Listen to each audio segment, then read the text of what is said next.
ఏకాదశి పర్వదినం సందర్భంగా మహబూబాబాద్ జిల్లా కేంద్రంలోని అనంతరం గ్రామంలోని శ్రీ వెంకటేశ్వర స్వామి దేవాలయంలో వైకుంఠ ఏకాదశి వేడుకలు వైభవంగా జరిగాయి. వెంకటేశ్వర స్వామి, శ్రీ సీతారామ స్వాములను ఉత్తర ద్వారం ద్వారా భక్తులకు దర్శనం కల్పించారు. భక్తులు గోవింద సీతారామ నామస్మరణతో ఆలయ ప్రాంతాన్ని మారుమోగించారు. వేకువజాము నుంచే ఆలయానికి భక్తులు అధిక సంఖ్యలో తరలివచ్చి బారులు తీరి ఉత్తర ద్వార దర్శనం ద్వారా స్వాములను దర్శించుకున్నారు. దీంతో ఆలయం భక్తులతో పోటెత్తింది. భక్తులు స్వాములను దర్శించుకొని విశేష పూజలు నిర్వహించారు. ఈ రోజు విష్ణువు దర్శించుకొని ప్రత్యేక పూజలు నిర్వహిస్తే చేసిన పాపాలు తొలగి వైకుంఠం ప్రాప్తిస్తుందని భక్తుల ప్రగాఢ విశ్వాసం. ఈ వైకుంఠ పర్వదినాన భక్తులు అధిక సంఖ్యలో వైష్ణవ ఆలయాలకు తరలివచ్చి తమ మొక్కులు చెల్లించుకున్నారు.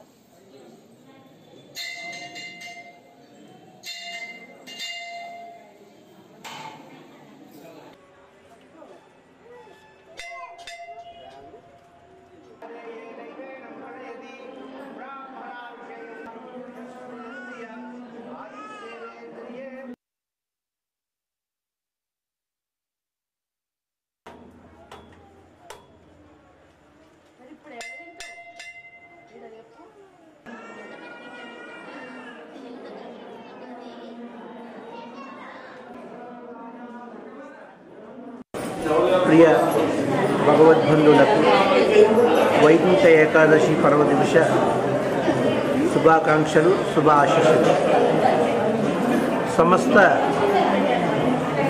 హిందూ భక్తజనకోటి అందరూ కూడా ఈ వైకుంఠ ఏకాదశి పర్వదినాన మనకు ఉన్నటువంటి 24 ఏకాదశులలో వైకుంఠ ఏకాదశి అనేటువంటిది అతి ముఖ్యమైనది.